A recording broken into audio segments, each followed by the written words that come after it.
चलो अब नया टॉपिक शुरू कर रहे हैं, केमिकल इक्विलिब्रियम। गैसेस स्टेट तो खत्म हो चुका है, अब आपका काम है क्वेश्चन बनाना। और केमिकल इक्विलिब्रियम बहुत आसान टॉपिक है और बहुत मजेदार टॉपिक भी है, समझ में? केमिकल इक्विलिब्रियम देखो क्या है कि इक्विलिब्रियम के दो टॉपिक्स हैं, मतलब दो क्लास हैं, एक तो केमिकल इक्विलिब्रियम है और एक आयनिक इक्विलिब्रियम है। तो केमिकल को हम पहले पढ़ते हैं और आयनिक को इसके जस्ट बाद पढ़ेंगे।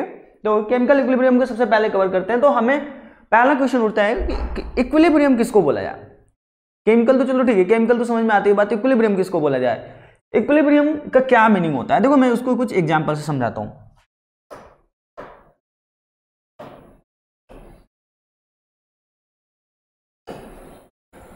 जैसे इक्विलिब्रियम समझ रहे हैं तो इसको मैं कुछ एग्जांपल से समझाता हूं, वो आपको समझ में आएगा। देखो अब क्या है, अगर मैं एक बॉल ले लूं, बॉल होता है ना ऐसे, कटोरा, हिंदी में कटोरा ले लूं, एक बॉल ले लूं। अब क्या है, अगर इस पे कोई, यहां पे अगर कोई चीज रखी हुई है, चलो मैं मान लूं यहां पे कोई एक कांच का गोला रख दिया, कांच रख दिया। अब क्या है, अभी अगर मैं इसको पूछूं तो अभी ये आपके कैसे स्टेट में है, सबसे स्टेबल स्टेट में है, सबसे स्टेबल स्टेट में है, क्योंकि यहां से इसका मूवमेंट नहीं हो रहा है। जैसे ही अगर आप इसको थोड़ा सा भी इधर लाते हो, इधर लाते हो, यानी कि बॉल जो आपका कांच का गेंद है, अगर आप इसको थोड़ा सा यहां लाके कुछ यहां पे रख देते हो, अब क्या होगा, अब क्या ये स्टेबल है, क्या स्टेबल है? देखो स्टेबल ये बोला जाएगा? नहीं बोला जाएगा। जब तक आप इसको यहां पे पकड़े रहोगे तब तक ही ये यहां पे रुका रहेगा। जैसे ही आप अपने हाथ को हटाए, ये बॉल फिर से कांच का इधर मूव करना शुरू कर देगा। क्लियर है? तो फ्रिक्शन विक्शन का कॉन्सेप्ट नहीं लगाना है आपको कि कितनी वेलोसिटी होगी। तो देखो क्या है कि अब जब इधर आना शुरू होगा तो एक टाइम आएगा कि बॉल फिर से इस पोजीशंस पे आएगा। अब बताओ क्या ये बॉल जो है फिर से इस पोजीशंस पे रुक जाएगा आके तुरंत? जैसे मैंने इसको यहां पे लाया, छोड़ा, तो ये फिर से वापस आएगा, क्या यहीं पे आके तुरंत रुक जाएगा? नहीं। अब ये वेलोसिटी गेन कर चुका है, ये फिर से ऊपर जाएगा, इसका मूवमेंट कुछ इधर होगा। चलो मैं फ्रिक्शनलेस मान लेता हूं, तो इतना ही हाइट फिर से गेन करेगा, जबकि फ्रिक्शनलेस मान लोगे तो मूवमेंट तो चलता रहेगा। तो ऐसी कोई बात नहीं है, मैं कह रहा हूं अब ये यहां से फिर से ये वापस आएगा और धीरे धीरे धीरे धीरे ये फिर से ऊपर जाएगा, फिर वापस आएगा, फिर ऊपर जाएगा, फिर वापस आएगा। कुछ ऐसा करते करते, अपनी एनर्जी लूज करते करते क्या होगा, एक बार जो है बॉल आपका यहाँ पे आके फिर से स्टेबल हो जाएगा। तो इसका मोशन मतलब मोशन क्यों हो रहा था? क्योंकि इसके पास एनर्जी है और ये अनस्टेबल होता है। तो इसका मोशन, तो इसका जो ये इधर जाना और फिर वापस रिटर्न आना, फिर इधर जाना, फिर वापस रिटर्न आना, और एट द एंड आपका ये जो कांच का है यहीं पे आके रुक जाना, यही है इसका इक्विलिब्रियम वाला स्टेट। यही है इसका इक्विलिब्रियम वाला स्टेट, क्योंकि यहां पे सबसे ज्यादा स्टेबल है। बातें समझ में? यही है इसका इक्विलिब्रियम वाला स्टेट। अब देखो क्या हुआ, एक और एग्जांपल समझते हैं। जैसे मान लो एक कंटेनर ले लिया, इसमें मैं पानी डाल दिया, इस कंटेनर में मैं पानी डाल दिया। अब इस कंटेनर में पानी है। अब आपको बचपन में एक ऐड आता था, उजाला आया, नया उजाला 4 बूंदों वाला एक ऐड आता था। उस ऐड में था कि आपको देखे होंगे कि 2 ड्रॉप इंक का डालते हैं। इंक का जब 2 ड्रॉप डालते हैं, 2 ही दिखाता है, 2 ड्रॉप डालते हैं तो क्या होता था, पहले शुरू में इंक जैसे ही इसके कांटेक्ट में आया, इतने ही एरिया में था, धीरे धीरे इंक डिस्पर्ज होना शुरू हुआ। पहले यहां पे डार्क कलर था इसका, इंक का सबसे ज्यादा डार्क कलर था, धीरे धीरे इंक का कलर, एरिया बढ़ता गया, इंक का कलर चेंज होता गया, मतलब लाइट होता गया। और एट द एंड क्या होता था, पूरा आपका वाटर जो होता था वो इंक के कलर में आ जाता था। क्लियर है? तो यहां पे भी क्या हुआ, यहां पे क्या है कि ये चल रहा है, धीरे धीरे चल रहा है, ये आपका इंक इसमें मिलता जा रहा है। एक टाइम ऐसा आ रहा था कि इंक का मिलना ओवरऑल बंद हो गया था। यहाँ पे दिख रहा था, यहाँ पे आपको साफ साफ दिख रहा था, क्योंकि दोनों के कलर को आप अलग अलग देख सकते थे, वाटर का और इंक का। अब क्या हुआ, जब पूरी चीजें मिक्स हो गई अच्छे से, उसके बाद इक्विलिब्रियम आ चुका, तो कोई भी कलर आपको ऑब्जर्व, मतलब किसी को, आप वाटर को भी अलग तरीके से नहीं देख सकते थे, इंक का ही कलर आपको दिख रहा था, क्योंकि ये वाटर का जो है वो इंक का ही कलर पकड़ चुका है, हालांकि हल्का कुछ है लेकिन पकड़ चुका है। तो उस केस में क्या था, क्या इंक का मिलना जुलना रुक गया? इंक का मिलना जुलना रुका नहीं है, इंक तब भी मिल रहा है। फर्क यही है कि जितना तेजी से मिल रहा था उतना ही तेजी से अब नहीं मिल रहा है, मिल के वो ऐसा मिल चुका है कि ओवरऑल इक्विलिब्रियम आ चुका है। तो ऐसे ही स्टेट को, ऐसे ही फिनोमेना को जहां पे चीजें मूव होती हैं, ओवरऑल चीजें दिखती नहीं है आपको, एक ऐसा पर्टिकुलर टाइम आ जाता है, आप उसको क्या बोलेंगे? इक्विलिब्रियम। तो इक्विलिब्रियम क्या है? एक स्टेट है। एक स्टेट के बारे में बात करते हैं जिसपे चीजों का नेट फ्लो जो होता है, नेट फ्लो जो होता है वो रुक जाता है, लेकिन फ्लो रुकता नहीं है। मतलब जितना कोई चीजें बन रही है उतना ही वही चीजें टूट जा रही है। मतलब रिएक्शंस तो रुकती नहीं है, लेकिन रिएक्शन का ओवरऑल रेट जो होता है वो रुक जाता है। आप उस स्टेट को क्या बोलेंगे? इक्विलिब्रियम। देखो यहाँ पर डेफिनेशन लिखा हुआ है, equilibrium is state eight which the concentration of reactant and product do not changes with time. Clear हुआ? इक्विलिब्रियम एक ऐसा स्टेट है जहां पे कॉन्सेंट्रेशन ऑफ रिएक्टेंट और प्रोडक्ट चेंज नहीं होता है।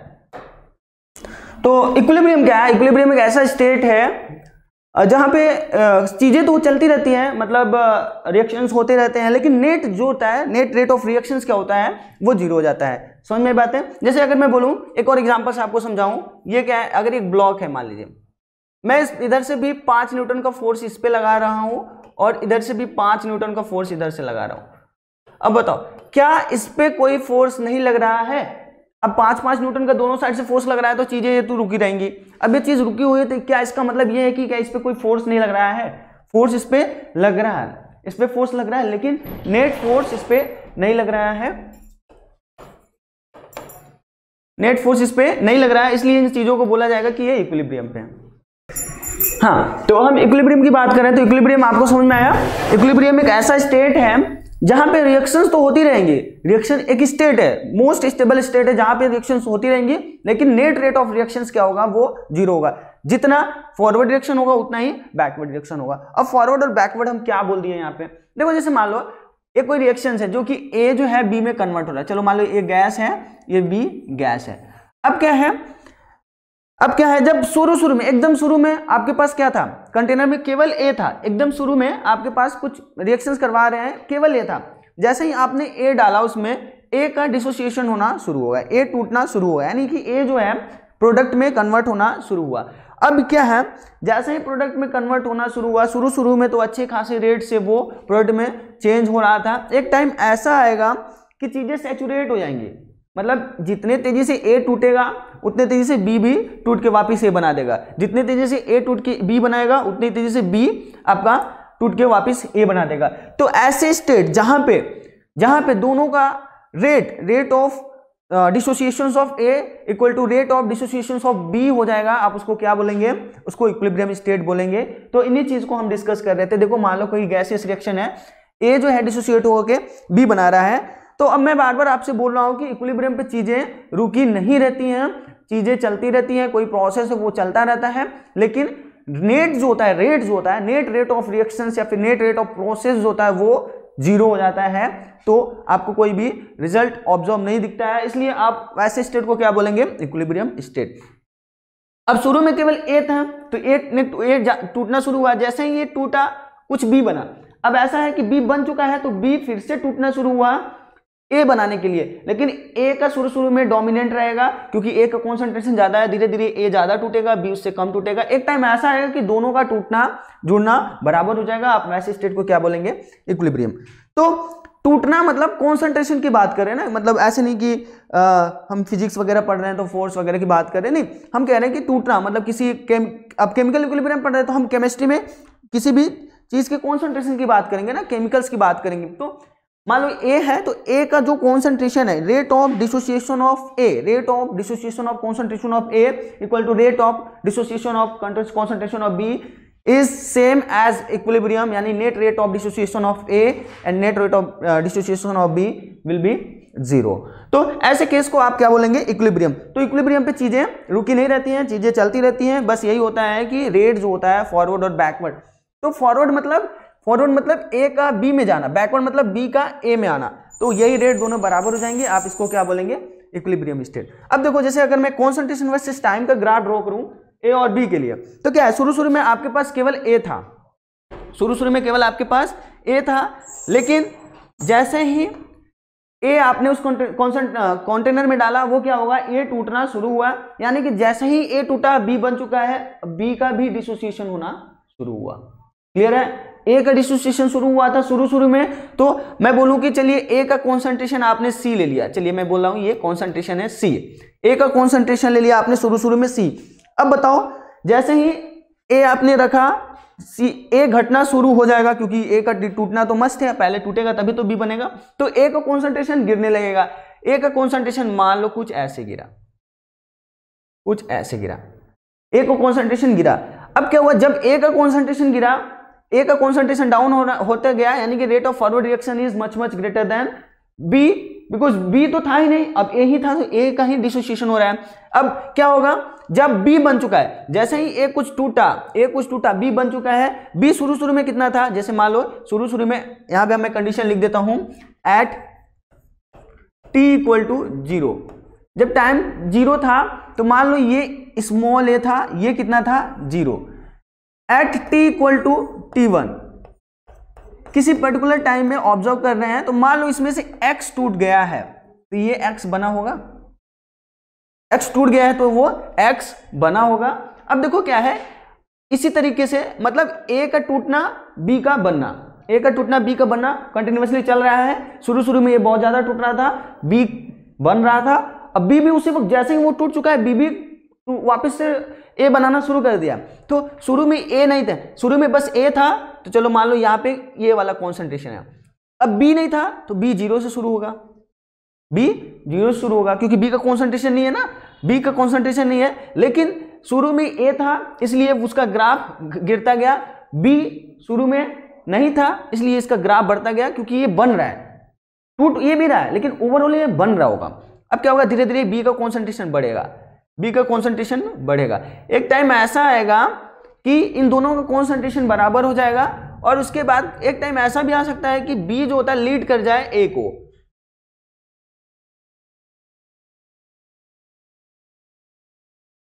b जो है लीड कर जाए a को। तो ये किसका कॉन्सेंट्रेशन है, ये है b का कॉन्सेंट्रेशन, ये किसका है a का कॉन्सेंट्रेशन, ये है a का कॉन्सेंट्रेशन। अब देखो b का कॉन्सेंट्रेशन और a का कॉन्सेंट्रेशन हमें दिख गया।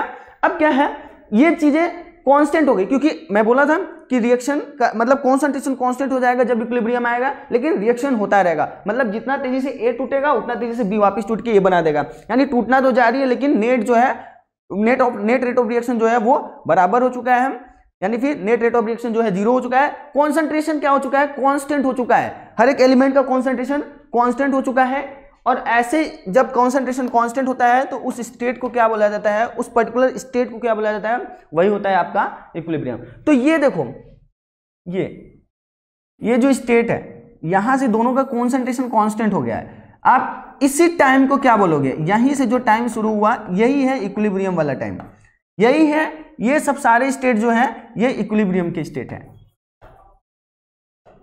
इक्विलिब्रियम का स्टेट है। क्लियर हुआ, मतलब इक्विलिब्रियम के स्टेट पे जब इक्विलिब्रियम आएगा तो सबका कॉन्सेंट्रेशन कांस्टेंट हो जाएगा और नेट रेट ऑफ रिएक्शन जो होगा वो 0 हो जाएगा, रिएक्शन चलती रहेगी, कॉन्सेंट्रेशन कांस्टेंट हो जाएगा। तो देखो कुछ कॉन्सेंट्रेशन वर्सेस टाइम का ग्राफ ऐसा ड्रॉ हुआ, और भी तरीके से ग्राफ ड्रॉ हो सकता है, ऐसा नहीं कि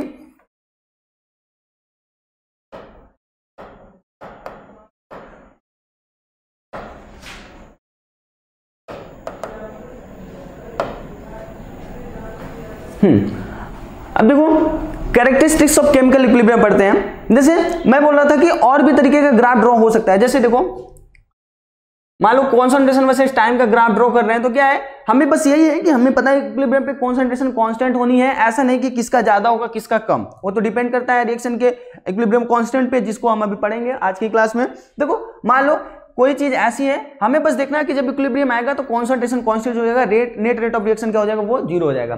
तो अगर कॉन्सेंट्रेशन वर्सेस टाइम का ग्राफ ड्रॉ करें तो कॉन्सेंट्रेशन वर्सेस टाइम का, किसी का कॉन्सेंट्रेशन गिर रहा है किसी का कॉन्सेंट्रेशन बढ़ रहा है, एक टाइम आएगा कि दोनों का कॉन्सेंट्रेशन कांस्टेंट हो जाए, तो यही है इक्विलिब्रियम वाला स्टेट। समझ में आया। ग्राफ ऐसा भी हो सकता है, ग्राफ ऐसा भी हो सकता है कि दोनों का कॉन्सेंट्रेशन बराबर होकर कांस्टेंट हो जाए, ग्राफ ऐसा भी हो सकता है। बस हमें ये देखना है कि कॉन्सेंट्रेशन से टाइम में जब इक्विलिब्रियम आएगा तो दोनों का कॉन्सेंट्रेशन कांस्टेंट होगा, रिएक्टेंट और प्रोडक्ट का कॉन्सेंट्रेशन आपका कांस्टेंट हो जाएगा, वैसे स्टेट को आप क्या बोलेंगे, इक्विलिब्रियम स्टेट। अब देखो यहाँ पे characteristics of chemical equilibrium, chemical equilibrium की क्या क्या प्रॉपर्टीज हैं। देखो हमने बोला था कि नेट रेट ऑफ रिएक्शन जो होगा वो बराबर हो जाएगा, नेट रेट ऑफ रिएक्शन 0 हो जाएगा, मतलब rate of forward equal to rate of backward हो जाएगा। वैसे स्टेट को आप इक्विलिब्रियम बोलेंगे, और इक्विलिब्रियम पे कॉन्सेंट्रेशन आपका सबका कांस्टेंट हो जाएगा, रिएक्शंस रुकेगी नहीं, बार बार मैं बोल रहा हूँ रिएक्शंस रुकेगी नहीं, रिएक्शन चलती रहेगी, कॉन्सेंट्रेशन कांस्टेंट हो जाएगा, और rate of forward equal to rate of backward हो जाएगा, यानी नेट रेट होगा आपका 0 हो जाएगा। तो यही सारी चीज लिखी हुई है। कैरेक्टरिस्टिक्स ऑफ केमिकल इक्विलिब्रियम, पहला चीज क्या लिखा है, chemical equilibrium will achieve by only in closed vessel. देखो क्लोज्ड वेसल में क्यों कहा जा रहा है, क्यों, क्योंकि मान लो कोई चीज गैसियस प्रोडक्ट है या तो गैसियस रिएक्टेंट, अब क्लोज्ड वेसल रहेगा तो क्या है, वो चीजें एलिमिनेट हो जाएगी आपका कंटेनर से, वो कंटेनर से जब एलिमिनेट हो जाएंगी तो रिएक्शंस या तो फॉरवर्ड मूव करता रहेगा या तो बैकवर्ड मूव करता रहेगा, यानी कि सबका कॉन्सेंट्रेशन, मतलब जो आपने उसमें डाला हुआ है, जिस स्पेसिफिक अमाउंट जो कॉन्सेंट्रेशन आपने भरा हुआ सिलेंडर में, वो हमेशा कांस्टेंट रहना चाहिए और वो कंटेनर क्लोज रहना चाहिए। ऐसे नहीं कि कंटेनर मान लीजिए गैसियस प्रोडक्ट है तो गैस तो जैसे ही प्रोडक्ट में गैस बना वो गैस बाहर चली गई, रिएक्शन फॉरवर्ड शिफ्ट होता गया, कांस्टेंट तो उसका अमाउंट हो ही नहीं पा रहा है ना, क्योंकि खुली है वो बाहर निकल जा रही है, तो इसीलिए वेसल्स आपका क्लोज्ड होना चाहिए। तो पहले इंपॉर्टेंट प्रॉपर्टीज है कैरेक्टरिस्टिक्स है कि इक्विलिब्रियम हमेशा क्लोज्ड वेसल में ही अचीव होना चाहिए होगा। देखो दूसरा क्या है, equilibrium state is dynamic. Dynamic देखो क्यों बोला जा रहा है, मैं बोल रहा हूं कि रिएक्शंस रुकती नहीं है, रिएक्शन चलती रहती है। डायनेमिक मतलब मूवमेंट होता रहेगा, रिएक्शंस रुकेगी नहीं, रिएक्शन चलती रहेगी। फर्क क्या रहेगा कि नेट रेट ऑफ रिएक्शन जो होगा वो 0 होगा, कॉन्सेंट्रेशन सबका कांस्टेंट हो जाएगा। समझ में आई बातें हैं? तो डायनेमिक इसीलिए बोला गया क्योंकि ये डायनेमिक नेचर की होती है, रिएक्शंस हमेशा चलती रहेगी, चाहे इक्विलिब्रियम हो चाहे इक्विलिब्रियम ना हो, हमेशा रिएक्शन चलती रहेगी। बस इक्विलिब्रियम पे रेट जो होगा वो बराबर हो जाएगा और फॉरवर्ड और बैकवर्ड का रेट बराबर हो जाएगा, और कॉन्सेंट्रेशन, मैं कॉन्सेंट्रेशन नहीं बोल रहा हूँ बराबर हो जाएगा, कॉन्सेंट्रेशन कांस्टेंट हो जाएगा। समझ में बात है? अब देखो थर्ड प्रॉपर्टीज क्या है, थर्ड कैरेक्टरिस्टिक्स है कि जो होता है ये रिवर्सिबल इन नेचर में होता है। रिवर्सिबल मतलब जैसे हमने कहा था कि मान लो ए टूट के बी बना रहा है तो बी वापिस से टूट के ए बनाएगा, तो रिवर्सिबल है, मतलब ए टूट के बी बना, जैसा ही बी बना बी ने भी टूटना शुरू हुआ और ए बनता गया। तो डायनेमिक मतलब, रिवर्सिबल मतलब बैकवर्ड और फॉरवर्ड मूवमेंट होता रहेगा रिएक्शंस का। वैसे को आप क्या बोलेंगे, अब वैसे रिएक्शंस को बोलेंगे कि ये आपका रिवर्सिबल रिएक्शन है। रिवर्सिबल रिएक्शंस का होना जरूरी है आपका इक्विलिब्रियम आने के लिए, क्योंकि अगर रिवर्सिबल रिएक्शंस नहीं होगा तो इक्विलिब्रियम क्यों नहीं आएगा, रिएक्शंस तो यूनिडायरेक्शनल हो जाएगी ना, केवल फॉरवर्ड मूवमेंट ही होता रहेगा। तो फॉरवर्ड और बैकवर्ड दोनों होना जरूरी है, इसीलिए है कि equilibrium state is reversible in nature. देखो आखिरी पॉइंट लिखा है, at equilibrium rate of forward reaction equal to rate of backward reaction. क्या बात लिखा है, यही तो हम कब से बोल रहे हैं कि जब इक्विलिब्रियम आएगा rate of forward equal to rate of backward के बराबर हो जाएगा। अब क्या है, हाँ तो देखो अब रेट वर्सेस टाइम का ग्राफ ड्रॉ करते हैं। रेट वर्सेस टाइम के ग्राफ में क्या है कि हमें बस यही पता है कि अगर रिएक्शन शुरू हो गई, फॉरवर्ड और बैकवर्ड का रेट, बैकवर्ड रिएक्शन दोनों शुरू हो गई, क्योंकि ये रिवर्सिबल नेचर क्या है, बैकवर्ड और फॉरवर्ड दोनों रिएक्शंस होगी। तो जब इक्विलिब्रियम आएगा हमें बस एक ही चीज पता है कि रेट क्या होना है, कांस्टेंट होना है। रेट जो होता है, रेट हमेशा बराबर हो जाएगा, rate of forward equal to rate of backward, यानी नेट रेट ऑफ रिएक्शन क्या हो जाएगा, वो 0 हो जाएगा। तो अगर मैं रेट वर्सेस टाइम का ग्राफ ड्रॉ करूं तो क्या होगा, शुरू में जैसे मान लो फॉरवर्ड रिएक्शंस को मान लो ए से बी चेंज हो रहा है, ए बी बन रहा है और बी ए बना रहा है, ये रिवर्सिबल रिएक्शंस मैंने लिख दिए। अब क्या हुआ, अगर मैं रेट ऑफ फॉरवर्ड रिएक्शन लिखूं तो क्या होगा, rate of forward equal to क्या होगा, चलो इन चीजों को अभी हम थोड़ी देर में डिस्कस करेंगे। जब देखो अब क्या है, शुरू में क्या हुआ, जैसे ही आपने ए डाला, उसमें कंटेनर में ए डाला, क्या होगा, ए का कॉन्सेंट्रेशन ज्यादा है तो वो फॉरवर्ड रिएक्शन की तरफ मूव करेगा, रेट क्या होगा, ए के कोरस्पॉन्डिंग फॉरवर्ड रिएक्शंस बढ़ेगा, फॉरवर्ड रिएक्शंस बढ़ेगा, तेजी से फॉरवर्ड रिएक्शन होगा क्योंकि कॉन्सेंट्रेशन हाई है। बातें समझ में? अब क्या हुआ, बैकवर्ड रिएक्शन 0, पहले कंटेनर में बी नहीं था, कंटेनर में आपका बी नहीं था, ए से मान लो बी बन रहा है, बी से फिर ए बन रहा है, कंटेनर में बी नहीं था। अब क्या हुआ, जब बी नहीं था तो शुरू में जस्ट t इक्वल टू 0 पे जब बी नहीं था तो बैकवर्ड कोई भी नहीं हो रहा होगा, बैकवर्ड क्या, कुछ है ही नहीं, बी है ही नहीं, तो रिएक्शंस बैकवर्ड क्यों जाएगी। अब जब बी बन चुका है तो बी बैकवर्ड जाना शुरू होगा, जब बैकवर्ड जाना शुरू होगा तो एक टाइम ऐसा आएगा कि ये दोनों एक साथ मिलके दोनों का रेट बराबर हो जाएगा। तो यही जो है, यही जो स्टेट है इसके बाद वाला, यही है इक्विलिब्रियम वाली स्टेट, इक्विलिब्रियम वाली स्टेट। क्लियर हुआ? तो बस यही जानना है कि जब इक्विलिब्रियम आएगा तो rate of forward equal to rate of backward हो जाएगा।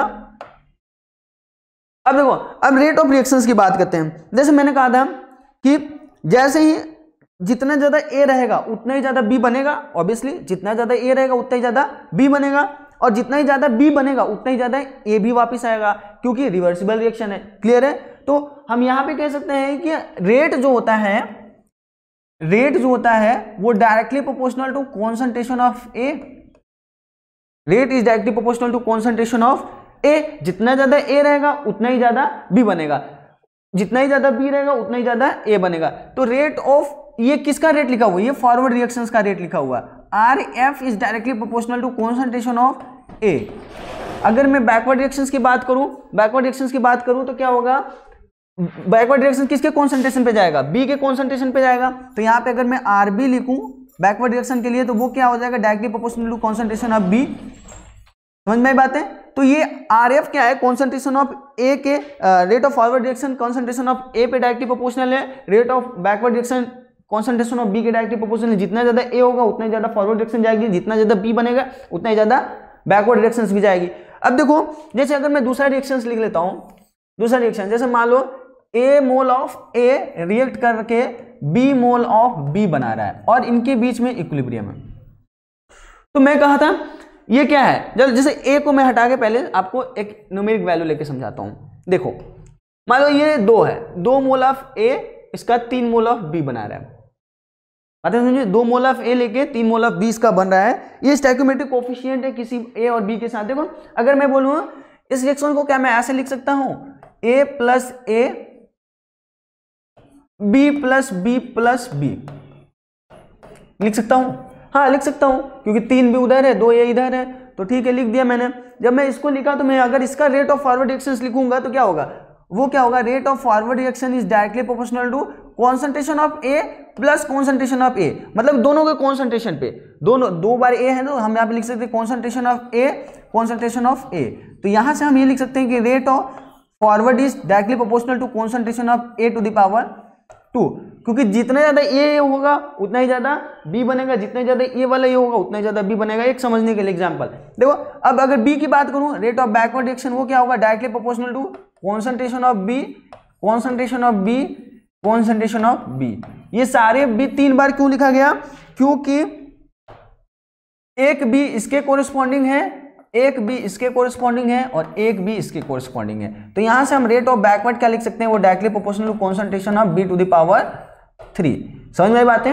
तो हमें यहां से क्या नॉलेज मिला कि रेट अगर किसी का भी लिखना हो तो उसका कॉन्सेंट्रेशन लिखो और उसके कॉन्सेंट्रेशन के पावर में उसका स्टोइकियोमेट्रिक कोएफिशिएंट डाल दो, तो यहां से हमें रेट मिल जाएगा। अब देखो यही है रेट। रेट क्या है? रेट क्या है? कॉन्सेंट्रेशन के डायरेक्टली प्रोपोर्शनल है। जितना ज्यादा किसी पर्टिकुलर का कॉन्सेंट्रेशन होगा रिएक्शन वो उतना ही ज्यादा फिजिबल होगा रिएक्शंस करने के लिए। अगर ए का कॉन्सेंट्रेशन बढ़ा तो फॉरवर्ड रिएक्शन बढ़ेगा, बी का कॉन्सेंट्रेशन बढ़ा तो बैकवर्ड रिएक्शंस बढ़ेगा। समझ में बात है? तो रेट की बात करें तो अब देखो यहाँ पे लॉ ऑफ मास एक्शन। अब थोड़ी सी हम कैलकुलेशन की तरफ बढ़ते हैं। समझ में आ गया होगा आपको कि कॉन्सेंट्रेशन कैसे कांस्टेंट हो रहा है, रेट क्यों बराबर हो जा रहा है फॉरवर्ड और बैकवर्ड, आपका इक्विलिब्रियम पे कॉन्सेंट्रेशन कैसे कांस्टेंट हो जा रहा है, रिएक्शंस क्यों नहीं रुक रही हैं। रिएक्शंस तो रुकती नहीं है, रिएक्शंस होती रहती है, नेट रेट जो होता है वो उसका 0 होता है।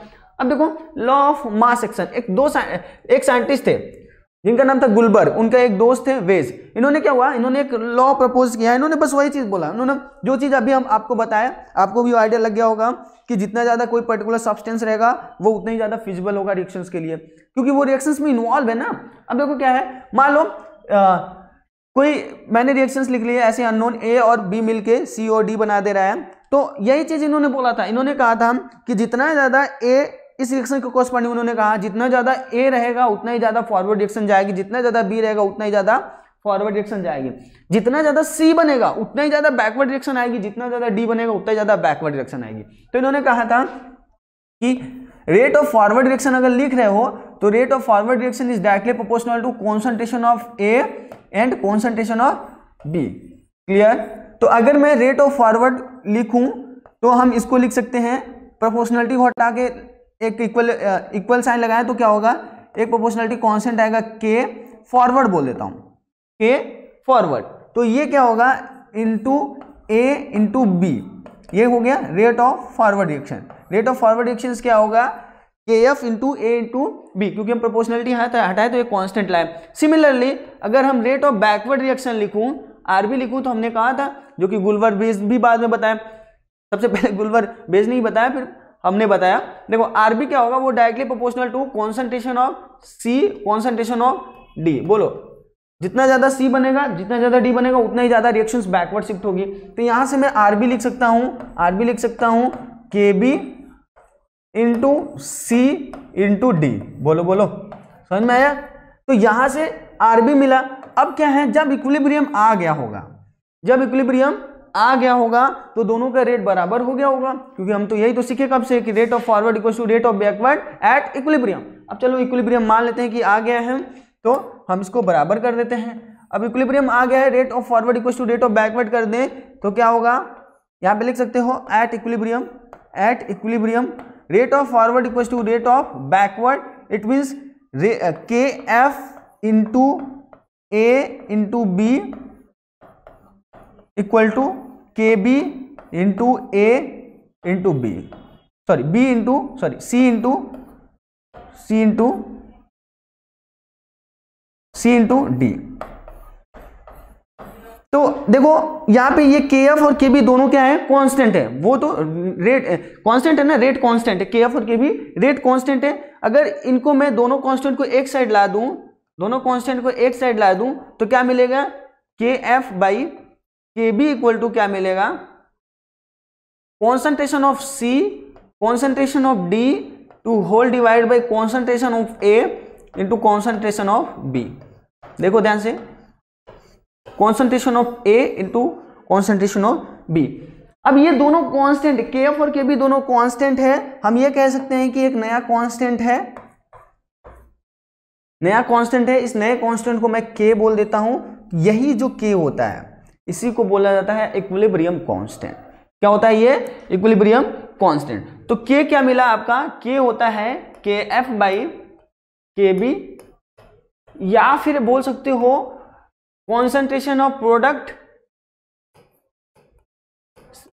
with their stoichiometric coefficient to divide by concentration of reactant with their stoichiometric coefficient। stoichiometric coefficient सबका एक है तो आपका ये रिलेशन आएगा। अगर मान लो रिएक्शन कुछ और रिएक्शन स्टोइकोमेट्रिक कोएफिशिएंट कुछ एक के अलावा और होता है तो हम उसके कोरस्पॉन्डिंग लिख देते हैं। तो यही जो के है, इसी के को क्या बोला जाता है, वेयर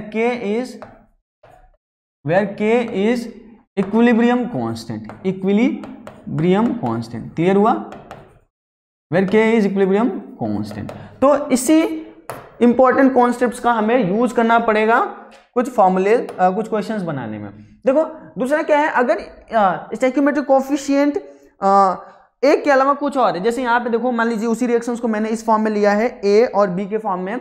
स्टोइकोमेट्रिक कोएफिशिएंट ए का ए है, बी का बी है, सी का सी है, डी का डी है। तो स्टोइकोमेट्रिक कोएफिशिएंट तो पता ही होगा ना, इसको तो डिस्कस करने की कोई जरूरत नहीं है।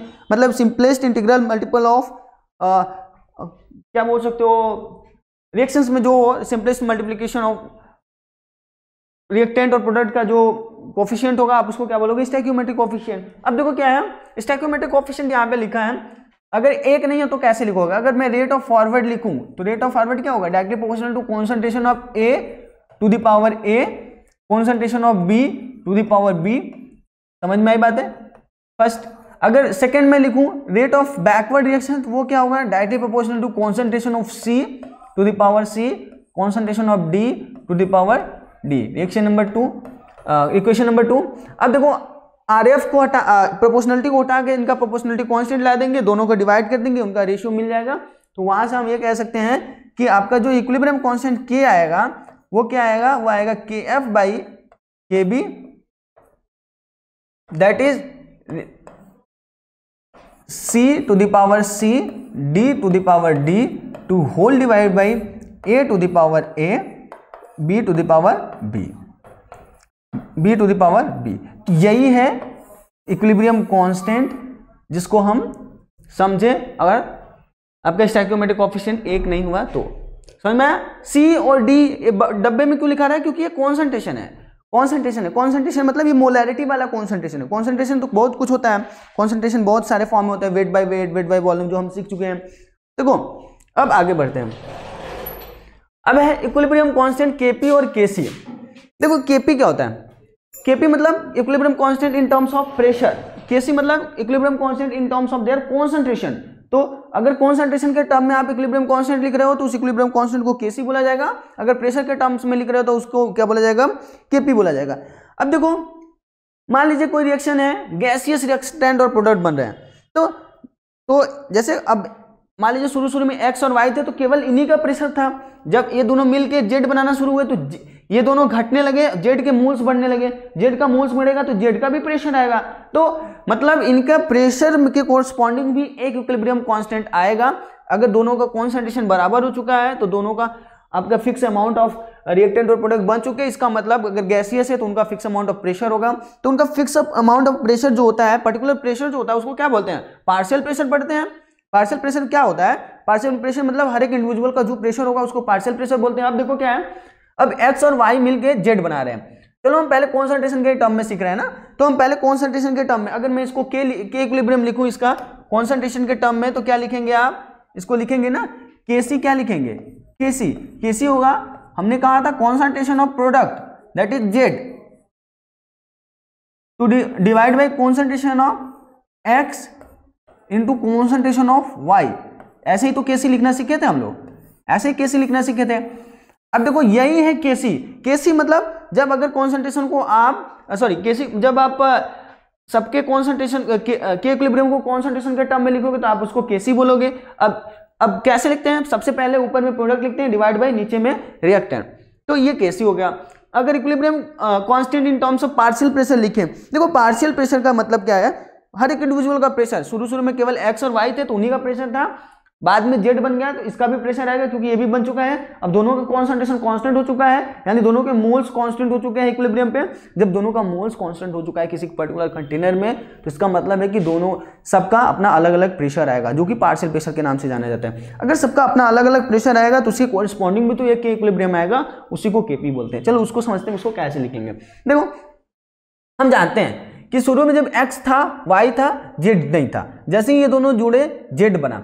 अगर मैं इसका पार्शियल प्रेशर कैलकुलेट करूं, अगर मैं Kc लिखूं तो क्या लिखोगे ना आप, Kc लिखोगे क्या, concentration of Z to divide by concentration of X into concentration of Y, बोलो ऐसे लिखोगे ना।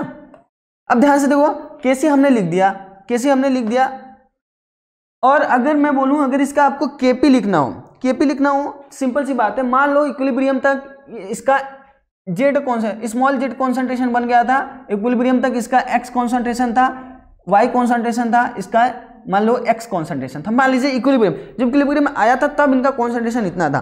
तो देखो अगर मैं इसका प्रेशर निकालूं, मैंने बोला था ना Kp क्या लिखोगे, Kp कैसे लिखोगे, Kp लिखोगे ना आप concentration pressure of Z divide by pressure of X into pressure of Y। Kp ऐसे लिखोगे, प्रेशर के टर्म में लिखोगे तो Kp ऐसे लिखोगे। क्लियर। अब देखो इसी चीज को समझ रहे हैं कि कैसे लिखते हैं। देखो क्या है कि क्यों आया ये ऐसे रिलेशन, क्यों Z प्रेशर के टर्म्स में लिख दे रहे हैं तो कैसे हो गया, देखो इसी से आया है, इसका एक रिजल्ट है। देखो मैं समझता हूं, मैं इस रिजल्ट से इसको ला रहा हूं, देखो क्या है, देखना Kp और Kc में क्या रिलेशन दिखता है, वो चीजें भी हम सीखेंगे ना अभी। देखो अब आप इसको समझते हैं, ये तो समझ में आया था तो इसी को समझते हैं। देखो Z क्या है, बॉक्स ऑफ Z क्या है, इसका कॉन्सेंट्रेशन है। अब देखो इसका मान लो Z मोल्स बना था, मैं ये कह सकता हूं इसका कितना प्रेशर आया था, इसका प्रेशर कितना आएगा, PV इक्वल टू nRT के कॉरस्पॉन्डिंग। किसी पर्टिकुलर क्लोज्ड कंटेनर में तो वॉल्यूम फिक्स है, सबका वॉल्यूम फिक्स है। अब इनका जितना मोल्स बना होगा उसका उतना ही प्रेशर आएगा, हम पढ़े थे ना Dalton's law of partial pressures में। देखो अब देखो मान लो इसका Z मोल बना था, V वॉल्यूम है, मान लीजिए इसका प्रेशर PZ मिला इक्विलिब्रियम पे, तो PZ इंटू V क्या होगा, इंटू RT के बराबर। आइडियल गैस इक्वेशन लगा दिया मैंने, तो यहां से PZ क्या मिला, PZ मिला Z by V into RT, Z by V into RT। अब ये Z बाई V क्या है, C ही तो है, कॉन्सेंट्रेशन ही तो है, कितना मोल्स उसका था, कितने वॉल्यूम में था, उसी का तो कॉन्सेंट्रेशन ही है। तो Z बाई V को क्या लिख सकता हूं, बॉक्स ऑफ Z लिख सकता हूं, box of Z into RT, ये है PZ। सिमिलरली अगर X के लिए लगाओगे तो PX क्या आएगा, PX आएगा box of X into RT, क्योंकि इसका आप मोल्स रखेंगे। इसी तरीके से अगर PY निकालेंगे तो PY कितना आएगा, box of Y into RT।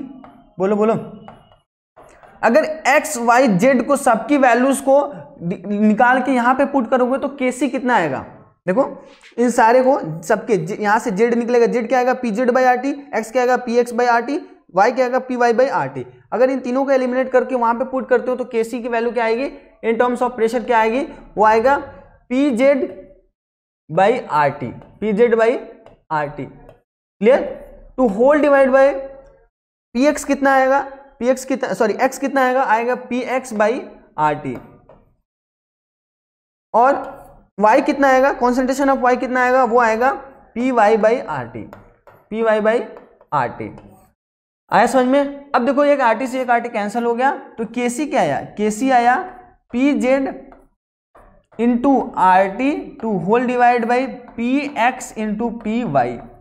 तो KC by R T, KC by R T क्या आया, केसी बाई आर टी आया P Z by P X into P Y, यह है ना।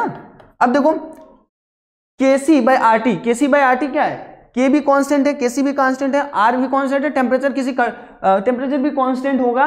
देखो इक्विलिब्रियम जब भी रहेगा किसी कांस्टेंट टेम्परेचर पे ही आपको पूछेगा, तो यानी टेम्परेचर भी कांस्टेंट है, तो ओवरऑल जो वैल्यूज है ये क्या है, कांस्टेंट है, इसी को क्या बोल दिया गया, केपी बोल दिया गया। तो यही है केपी का फॉर्मूला। केपी क्या है, सबके प्रेशर के फॉर्म में लिखो। अगर मान लो स्टोइकोमेट्रिक कोएफिशिएंट ए, इसका मान लो ए है, इसका बी है, इसका सी है, तो सिमिलरली आप प्रेशर के भी पावर में, सबके पार्शियल प्रेशर के भी पावर में स्टोइकोमेट्रिक कोएफिशिएंट रखते रखते आप उसका केपी केसी कैलकुलेट करोगे। समझ में आया? अब देखो एक इंपॉर्टेंट चीज है, characteristics of equilibrium constant. Equilibrium constant क्या, वहां पे हम कैरेक्टरिस्टिक्स ऑफ इक्विलिब्रियम पढ़े थे, यहाँ पे इक्विलिब्रियम कांस्टेंट क्या होता है, हम के जो होता है उसका कैरेक्टरिस्टिक्स की बात कर रहे हैं। क्लियर? अब देखो कैरेक्टरिस्टिक्स की बात करें तो कैसी कैरेक्टरिस्टिक्स है के, देखो अब देखो क्या है कि ये जो होता है ना, देखो इक्विलिब्रियम का आना rate of reaction, rate of forward reaction equal to rate of backward reaction, जो हम इक्विलिब्रियम में पढ़े थे। रेट जो होगा वो कॉन्सेंट्रेशन पे डिपेंड करेगा, लेकिन आप इक्विलिब्रियम की बात करें, इक्विलिब्रियम कांस्टेंट की बात करें तो वो कॉन्सेंट्रेशन से इंडिपेंडेंट होगा। आपको फॉर्मूले में लग रहा होगा कि फॉर्मूले में के जो होता है, के होता है, चलो मैं ए और बी के लिए अगर के लिखूं, ए से बी बन रहा है तो इसके लिए के इक्विलिब्रियम लिखूं तो होगा ना box of B divide by box of A. तो ये देखो concentration of B divide by concentration of A. अब यहाँ पे क्या है, यहाँ पे आपको लग रहा होगा कि बी बढ़ाओगे तो के बढ़ेगा, ऐसी बात नहीं है, ए बढ़ाओगे तो के घटेगा, ऐसी बात नहीं है। ये कैरेक्टरिस्टिक्स है, ये कुछ पर्टिकुलर चीजों पे ही डिपेंड करता है, ये कॉन्सेंट्रेशन पे डिपेंड नहीं करता, ये कांस्टेंट है। हालांकि बी बढ़ाओगे तो उस वक्त वो के नहीं रहेगा, उसको रिएक्शन कोएफिशिएंट बोलते हैं। और देखो बी बढ़ाओगे तो के चेंज नहीं होगा, बी बढ़ाओगे तो के उतना ही रहेगा, लेकिन बी के बढ़ने की वजह से ये के डिस्टर्ब हो जाएगा, मतलब जो के होगा वो क्यू हो जाएगा, उसको रिएक्शन कोएफिशिएंट बोलते हैं। ये डिस्टर्ब हो जाएगा जिसकी वजह से इसका फॉरवर्ड बैकवर्ड होना शुरू होगा। बी बढ़ा दोगे तो रिएक्शन बैकवर्ड शिफ्ट होगी, कुछ इस तरीके से बैलेंस हो जाएगी कि फिर से के इक्विलिब्रियम रहेगा।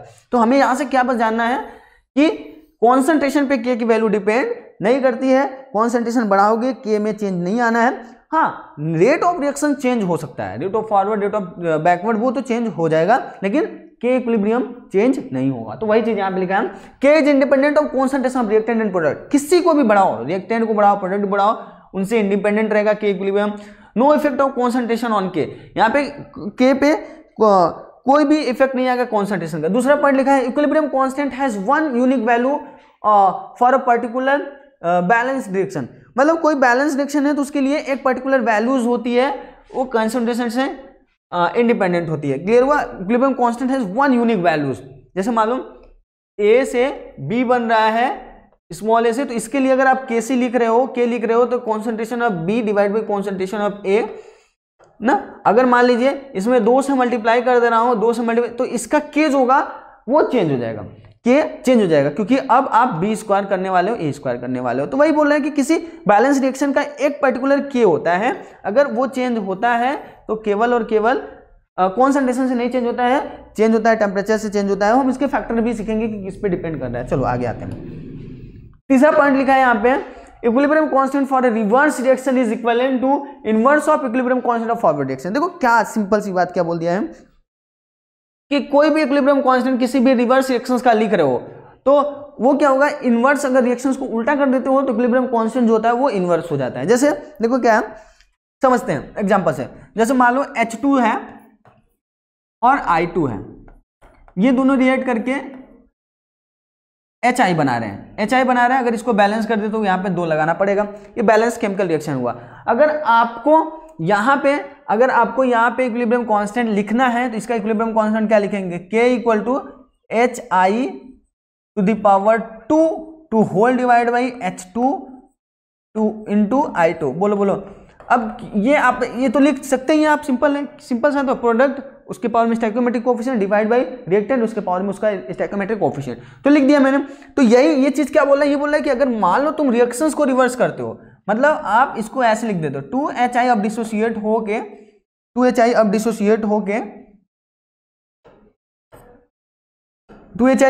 होके बना रहा है H2 और I2।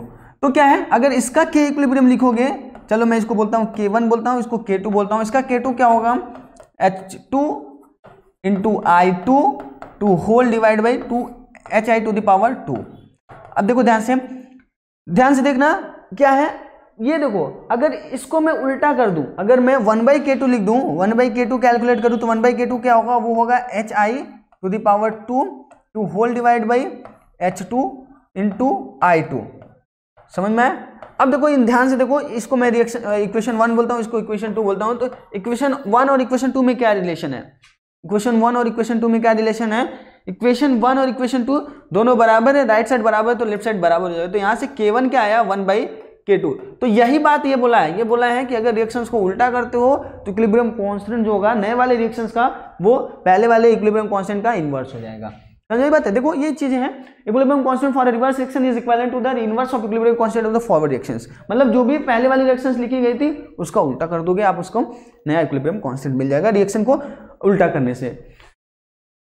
नेक्स्ट पॉइंट है new reactions which is obtained by multiplying or dividing a chemical reactions, new equilibrium constant changes correspondingly.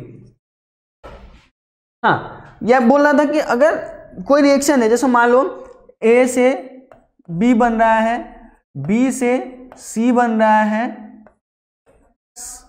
C से D बन रहा है, और मान लो आपको A से डायरेक्ट D बनाना है, तो क्या बोलेगा कि ये बोलता है, ये वही चीज बोल रहा है, ये कह रहा है कि अगर मान लो कि कोई रिएक्शन मल्टीपल स्टेप में हो रही है और आप उसको सिंगल स्टेप रिएक्शंस में कन्वर्ट कर रहे हो, तो सिंगल स्टेप वाला रिएक्शंस का जो इक्विलिब्रियम कांस्टेंट होगा इन सारे के इक्विलिब्रियम कांस्टेंट का प्रोडक्ट होगा।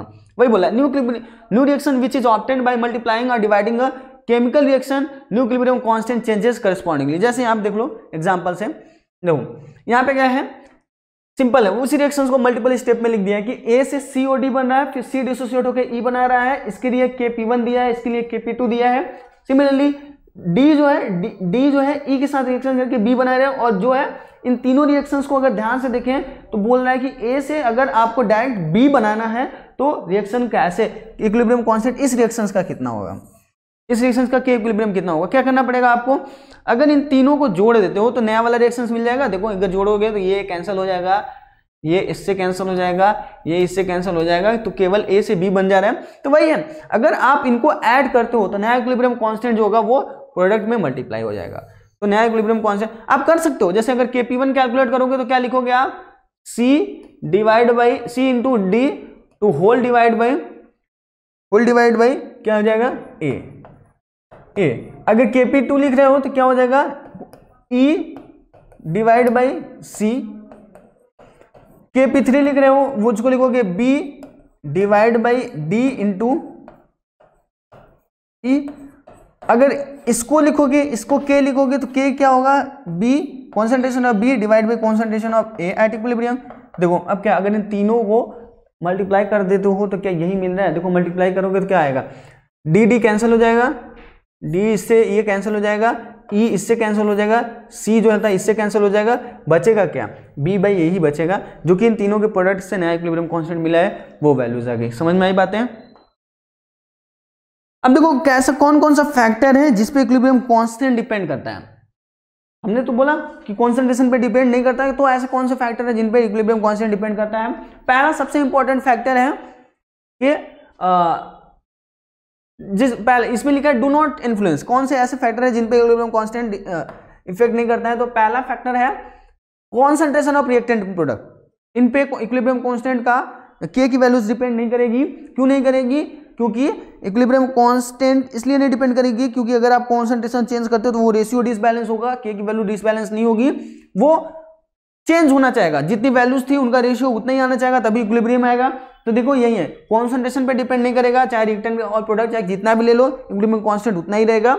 अगर इक्विलिब्रियम कांस्टेंट के उनका रेशियो इक्विलिब्रियम कांस्टेंट्स के डाइवर्ट है तो वो टूटना शुरू हो जाएंगे, बनना शुरू हो जाएंगे, जिसकी वजह से फिर से वो रेशियो मेंटेन हो जाए, राइट। दूसरा चीज क्या लगेगा, प्रेशर और वॉल्यूम, प्रेशर और वॉल्यूम पे भी डिपेंड नहीं कर देगा। क्यों? क्योंकि वही चीज है, अगर प्रेशर किसी का पर्टिकुलर का ज्यादा हुआ तो वो फिर से डिसोसिएट होकर वो अपना फिर से इक्विलिब्रियम कांस्टेंट के कोरस्पॉन्डिंग आना चाहेगा। समझ में बात है? प्रेशर पे भी डिपेंड नहीं करेगा, वॉल्यूम पे भी डिपेंड नहीं करेगा। कैटलिस्ट पे क्या इफेक्ट आएगा? कैटलिस्ट पे भी इक्विलिब्रियम डिपेंड नहीं करेगा। कैटलिस्ट डालने से क्या हुआ, रिएक्शन तेज कम हो सकती है।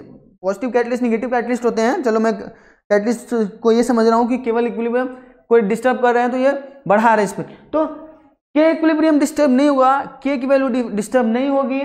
कैटलिस्ट डालोगे तो रेट अलग हो जाएगा, भले rate of forward rate of backward change हो जाएगा, लेकिन के की वैल्यू चेंज नहीं होगी। समझ में आई बातें? रेट बढ़ जाएगा, कोई भी रेट बढ़ जाएगा, लेकिन उनका रेशियो जो होगा rate of forward rate of backward का जो रेशियो था उसके कॉरस्पॉन्डिंग इक्विलिब्रियम कांस्टेंट था वो चेंज नहीं होगा।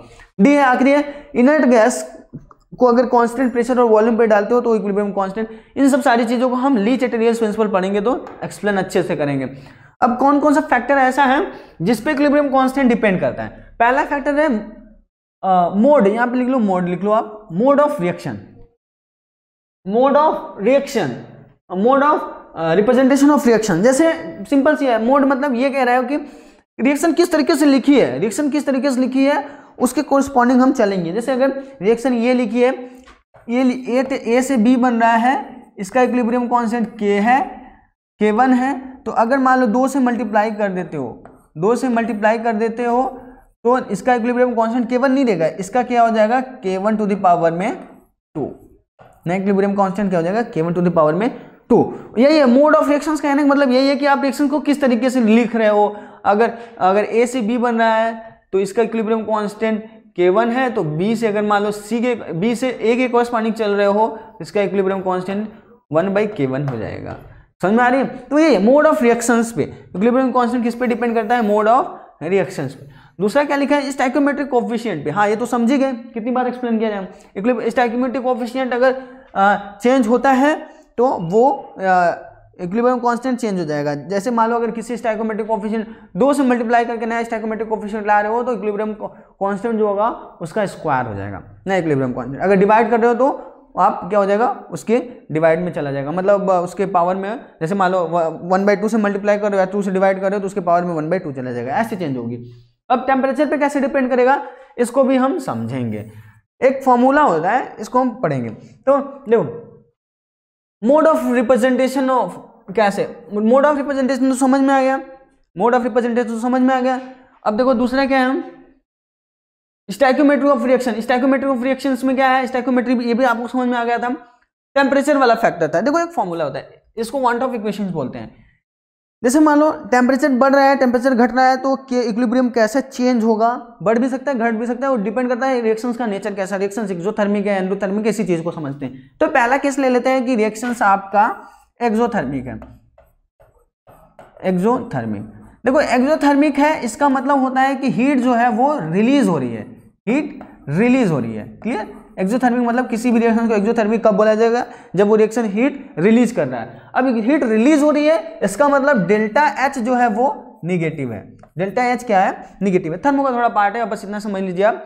हीट रिलीज हो रही है, सिस्टम का अगर हीट रिलीज होता है तो उस पैरामीटर को नेगेटिव कंसीडर किया जाता है। अगर सिस्टम वर्क कर दिया, इसका मतलब सिस्टम ने वर्क किया है, यानी उसकी एनर्जी लूज हुई है, इसका मतलब अगर सिस्टम वर्क किया, एनर्जी लूज हुई तो वर्क डन क्या होगा, निगेटिव हो गया। देखो क्या है, अब एक्सोथर्मिक है, डेल्टा एच लेस देन 0 कहा जाएगा क्योंकि उसने हीट रिलीज कर दिया है। अब देखो ध्यान से, अब जब हीट रिलीज कर दिया है एक्सोथर्मिक, मान लो कोई रिएक्शन एक्सोथर्मिक है, एक्सोथर्मिक की पहचान क्या है, जैसे गिवन रहेगा ए से बी बना है, बी बना है और हीट कुछ रिलीज हो गई है, तो हीट प्रोडक्ट में आएगा, हीट प्रोडक्ट में ऐड रहेगा तो इसका मतलब हीट रिलीज हो रही है, एज प्रोडक्ट हीट बन रहा है तो हीट रिलीज होगी। देखो क्या, अब डेल्टा एच 0 है, डेल्टा एच 0 है, अगर मैं टेम्परेचर बढ़ा रहा हूं, टेम्परेचर बढ़ा रहा हूं तो इसका मतलब क्या है कि T1 is less than T2, temperature बढ़ा रहा हूँ, मतलब इनिशियल टेम्परेचर T1 था, बाद में टेम्परेचर T2 हो गया, तो T1 is less than T2। तो यहाँ से अगर मैं बोलूँ कि log of K2 minus log of K1 क्या हो जाएगा, K2। अब मुझे देखना है कि K2 बड़ा होगा या K1। शुरू में मान लो T1 टेम्परेचर पे जो इक्विलिब्रियम कांस्टेंट था वो K1 था, T2 टेम्परेचर पे इक्विलिब्रियम कांस्टेंट क्या था, वो K2 था। हमें ये देखना है कि अब कौन सा बढ़ेगा, घटेगा या बढ़ेगा। तो देखो समझते हैं, अब डेल्टा एच निगेटिव है, ये वैल्यूज निगेटिव है, इसको डेल्टा लिख लो, ये वैल्यूज निगेटिव है, ये वैल्यूज निगेटिव है, ये टोटल वैल्यूज कैसी है, निगेटिव है। हाँ, डेल्टा एच निगेटिव है, तो हम यहां से ये कह सकते हैं कि log of K2 by K1, ये वैल्यूज देखो ये निगेटिव है, ये टोटल वैल्यूज निगेटिव है। 1/T1 माइनस 1/T2 को समझते हैं, T1 जो है छोटा है तो 1/T1 बड़ा हो जाएगा। ये वैल्यूज कैसी है, पॉजिटिव है। बोलो समझ में आया, थोड़ा सा बेसिक दिमाग लगाइए आप, समझ में आ जाएगा। T1 जो है वो लेस देन T2 है, इसका मतलब 1/T1 जो होगा वो बड़ा हो जाएगा 1/T2 से। इन दोनों का डिफरेंस क्या होगा, पॉजिटिव आ जाएगा। निगेटिव इंटू पॉजिटिव क्या हो जाएगा, निगेटिव वैल्यू। यानी हम ये कह सकते हैं कि ये जो वैल्यूज है ये लेस देन 0 होगा, ये लेस देन 0 होगा। तो हम ये कह सकते हैं कि K2 by K1 is less than 1। Inequality आप लोग पढ़े ही होंगे, अगर इनइक्वालिटी थोड़ी बहुत तो आनी चाहिए, IT वाले होंगे तो उनको तो इनइक्वालिटी तो आनी चाहिए। तो देखो यहाँ से क्या है, K2 is less than K1, तो यहाँ से हम कह सकते हैं कि K2 is less than K1, K2 by K1 is less than. तो यहाँ से बोलो अगर टेम्परेचर बढ़ाओगे एक्सोथर्मिक प्रोसेस होगा तो K इक्विलिब्रियम बढ़ेगा या घटेगा। K2 कम हो गया, इक्विलिब्रियम कांस्टेंट कम हो गया, तो यानी कि अगर एक्सोथर्मिक प्रोसेस है, for exothermic process on increasing temperature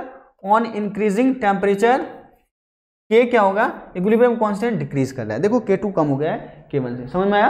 तो रट्टा नहीं मानना है, सिंपल सा है। अगर एक्सोथर्मिक प्रोसेस है, हीट रिलीज हो रही है या फिर डेल्टा एच निगेटिव दिया है, तो आपको इन तीनों बातों का ख्याल रखना है। या तो एक्सोथर्मिक बोल दिया तो भी समझ जाना है, हीट रिलीज बोल दिया तो भी समझ जाना है कि वो एक्सोथर्मिक है, डेल्टा एच लेस देन 0 है तो भी समझ जाना है कि वो आपका एक्सोथर्मिक प्रोसेस है। तो टेम्परेचर जब बढ़ाओगे तो K इक्विलिब्रियम घट जाएगा। दूसरा है एंडोथर्मिक के बारे में यहीं पे बात कर लेते हैं हम। एंडोथर्मिक, अब एंडोथर्मिक क्या होता है, एंडोथर्मिक में क्या होता है, हीट एब्जॉर्ब होती है, हीट एब्जॉर्ब होती है। एंडोथर्मिक में क्या होता है, हीट एब्जॉर्ब होती है। हीट एब्जॉर्ब हो रही है, यानी कि यहाँ पे लिख सकते हो कि हीट एब्जॉर्ब हो रही है। हीट एब्जॉर्ब हो रही है तो सिस्टम को हीट मिल रही है, यानी कि डेल्टा एच क्या हो जाएगा, वो ग्रेटर देन 0 हो जाएगा। अब देखो सिमिलरली वैसे समझते हैं, टेम्परेचर इंक्रीज कर रहे हैं तो हम कह रहे हैं कि T1 is less than T2, temperature increase करके ही समझ रहे हैं, टेम्परेचर इंक्रीज करके समझ रहे हैं, T1 is less than T2। अब देखो क्या है, डेल्टा एच ग्रेटर देन 0 है, ये वैल्यूज टोटल पॉजिटिव है। T1 इंक्रीज कर रहे हो यानी ये वैल्यूज टोटल पॉजिटिव है, तो पॉजिटिव इंटू पॉजिटिव ये वैल्यूज पॉजिटिव है, तो हम ये कह सकते हैं कि K2 बाई K1 का log of K2 by K1 is greater than 0। ये वैल्यूज पॉजिटिव, ये वैल्यूज पॉजिटिव, ये तो पॉजिटिव है ही। T1 जो है छोटा है तो 1/T1 बड़ा हो जाएगा, बड़ा माइनस छोटा निगेटिव नहीं आएगा, पॉजिटिव आ जाएगा। तो यहाँ पे हम ये कह सकते हैं कि K2 is greater than K1, K2 is greater than K1। तो हम यहाँ से हमें क्या नॉलेज मिला कि अगर एक्सोथर्मिक रिएक्शंस रहेगा, एंडोथर्मिक रिएक्शन रहेगा तो टेम्परेचर इंक्रीज करोगे तो K इक्विलिब्रियम की वैल्यू बढ़ेगी। तो ये भी आप कंक्लूजन में लिख सकते हो, on increasing temperature K equilibrium increases. समझ में आई। एंडोथर्मिक के केस में K इक्विलिब्रियम बढ़ेगा, एंडोथर्मिक के केस में K इक्विलिब्रियम घटेगा। अब देखो unit of Kc and Kp और Kc की यूनिट कैसे डिटरमाइन करेंगे। तो देखो Kc क्या है, कॉन्सेंट्रेशन वाइज है, इन टर्म्स ऑफ कॉन्सेंट्रेशन। जैसे मान लो A इंटू बी बाई सी है, तो इसकी अलग अलग यूनिट हो सकते हैं, डिपेंड करता है कि रिएक्शंस में कितने रिएक्टेंट और प्रोडक्ट बन रहे हैं, उनका स्टोइकियोमेट्रिक कोफिशिएंट क्या है। तो सिंपल है, अगर मान लो इस तरीके से है तो इसका कॉन्सेंट्रेशन क्या होगा, मोल पर लीटर, ये कैंसिल हो जाएगा तो मोल बाई लीटर आ जाएगा इसका यूनिट। इसी तरीके से Kp को लोगे तो डिपेंड करेगा स्टोइकियोमेट्रिक कोफिशिएंट और मोड ऑफ रिएक्शंस रिप्रेजेंटेशन। अब relation between Kp and Kc इसको हम अगले क्लास में पढ़ेंगे, आज के लिए इतना ही करते हैं। और इसके आगे से ही आपके कैलकुलेशन मिलने शुरू होंगे और इजी कैलकुलेशन होंगे। अगर आपके कॉन्सेप्ट्स क्लियर हैं तो क्वेश्चंस बन भी जाएंगे। तो आज के लिए इतना ही। On is to on, study is always on. Concepts के बेहतर रियलाइजेशन के लिए इज टू ऑन पर बने रहिए।